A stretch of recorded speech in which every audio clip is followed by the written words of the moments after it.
Bab 104. Sang kakek kembali koma.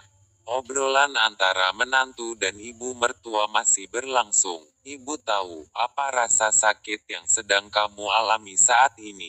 Tapi sampai kapan kamu harus memendamnya? Sebenarnya itu semua hal yang wajar jika kamu berubah pikiran. Bahkan kalau ada rasa benci sekalipun. Tapi apa harus begitu terus? Ibu Shirley menasehati, karena sejak Basten dan Canary berkunjung ke rumah Tiara dan mendengarkan kebenaran kepergian ibunya dari rumah, Basten selalu terlihat kurang semangat. Bahkan kakek yang selalu ia rindukan, kakek yang selalu ia sayangi yang selalu mengabulkan permintaannya. Basten seperti menghindar dari kakek Joko. Ia udah jarang menanyai kabar kakeknya. Tapi aku belum siap, Bu. Dan aku juga gak tahu sampai kapan. Yang pastinya aku menunggu saja, Bu. Kapan ada kesempatan yang terbaik? Jawab Basten terlihat bingung menyikapi yang sedang terjadi saat ini. Basten, Ibu yakin.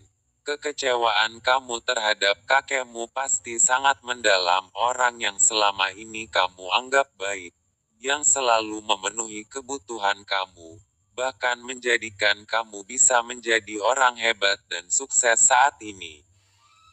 Tapi ibu juga yakin, kamu pasti masih menyisihkan sebagian hati kecilmu terhadap kakek yang sangat menyayangimu.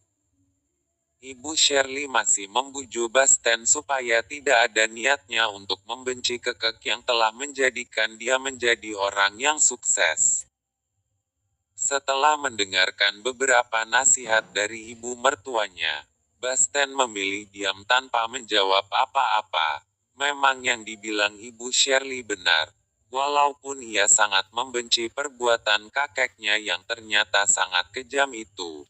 Dan apakah karena itu ia akan menjadikan kakeknya musuh? Tentu tidak. Rasa sayangnya terhadap kakek yang telah membesarkan dan menjadikan dia orang hebat dan sukses pasti tidak akan pernah luntur. Saat itu tanpa hentinya Ibu Shirley semakin menasehati Basten. Lebih tepatnya ia memanfaatkan situasi Basten yang lebih memilih diam tanpa merespon berbagi nasihat yang diberikan Ibu Shirley. Hingga akhirnya Ibu Shirley mendekatkan sebuah deskripsi kepada Basten.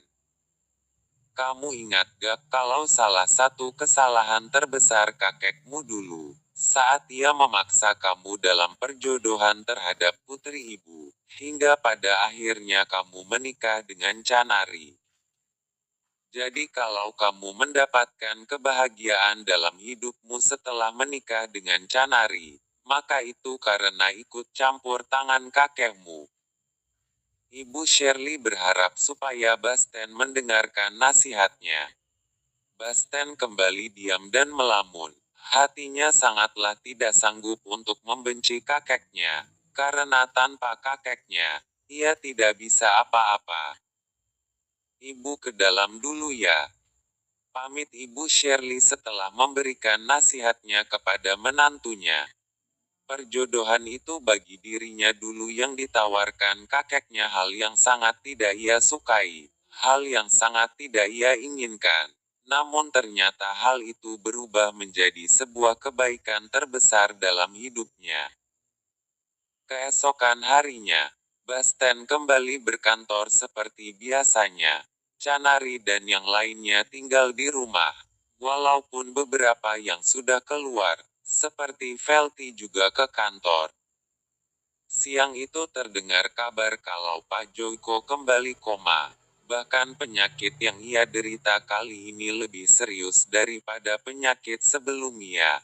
Tanpa basa-basi keluarga Pak Aguso langsung menjenguk Pak Joko yang kini tengah dalam perawatan serius di rumah sakit, dan termasuk juga Canary yang ikut ke sana. Di rumah sakit tempat perawatan Pak Joko. Di sana sudah duluan ada Ibu Tiara dan juga Pak Heri. Karena pasalnya kebetulan hari ini Ibu Tiara ke pusat kota. Walaupun karena sebuah ajakan dari Harry untuk mengajaknya makan di salah satu restoran. Tapi penyakit Joko yang membuat mereka akhirnya harus ngumpul di sana. Basten yang sebenarnya masih bingung bagaimana cara menyikapi masalah ini, terutama terhadap kakeknya. Ia melamun terus sejak tiba di kantor. Namun di sela-sela lamunannya, ia dikejutkan oleh panggilan telepon. Dan ternyata itu sang istri tercintanya. "Halo," jawabnya masih datar. Kakek koma, kami lagi di rumah sakit." Jawab Canari membuat Basten langsung mematikan telepon dan bergegas menuju rumah sakit. Di perjalanan jalan sangat macet, hingga membuat ia kesal dan berulang kali membunyikan klakson mobilnya. Di sela-sela kemacetan ponselnya kembali berbunyi. Dan lagi-lagi itu Canari. "Bagaimana keadaan kakek?" Basten langsung menyambar panggilan telepon dari Canari dengan pertanyaan. "Kak, kamu udah sampai di mana?"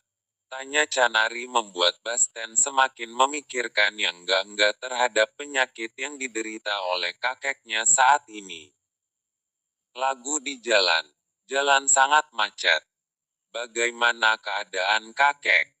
Basten kembali bertanya dengan nada yang terdengar pelan dengan wajah sedihnya.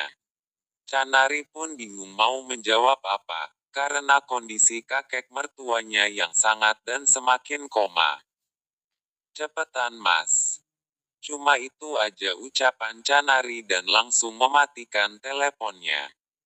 Basten yang semakin berpikir yang tidak-tidak tentang kondisi kakeknya, ia pun akhirnya memilih naik ojek, dan memarkirkan mobilnya di pinggir jalan. Walaupun ia sangat membenci sifat kakeknya yang sangat kejam itu, namun dia tetap menyayangi kakeknya sebagai orang yang sudah menjadikan dia sukses dengan kehidupan yang sangat mewah. Beberapa orang yang sudah duluan di rumah sakit, semua mengalami kesedihan yang sangat mendalam dengan penuh harap atas kesembuhan Pak Joyko. Beberapa menit kemudian Basten kini telah tiba di rumah sakit. Dengan nafas yang tersendat-sendat ia langsung menuju ruang inap kakeknya. "Kakek di mana?" Tanyanya yang tak tentu tertuju sama siapa. Karena di sana sudah ada ayah dan ibu mertuanya, istrinya dan juga ibunya Tiara. "Papa di mana?" "Tenang kak. Kakek tidak apa-apa. Duduk dulu." Ajak Canari seraya memegang tangan Basten. Namun Basten tidak mempedulikan hak itu. Ia menghendaki untuk menemui kakeknya.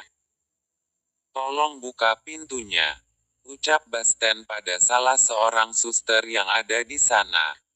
"Iya pak," jawab suster itu sambil membuka pintu.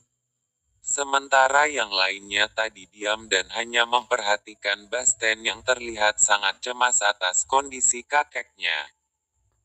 "Pak," sapa Basten saat melihat ayahnya sedang berada di samping ranjang kakeknya. "Kakek, ini aku, cucu kesayanganmu." Basten berharap kakeknya bisa menjawab sapaannya itu. Namun hasilnya tidaklah seperti yang ia harapkan. Ia pun kembali meneteskan air mata sambil menggenggam erat tangan kakek yang telah memberikan segala kebutuhannya sejak ia masih kecil sampai dia jadi pria yang hebat dan sukses. Beberapa detik kemudian, Pak Joyko menggerakkan bibirnya dengan penuh perjuangannya dengan sepenuh kekuatannya diukirnya yang sudah sangat tua ini. "Maafin kakek Basten," ucap Pak Joyko pelan sambil meraih tubuh cucu kesayangannya itu dalam pelukannya. "Kakek." Basten terkejut. Lanjut ke bab berikutnya.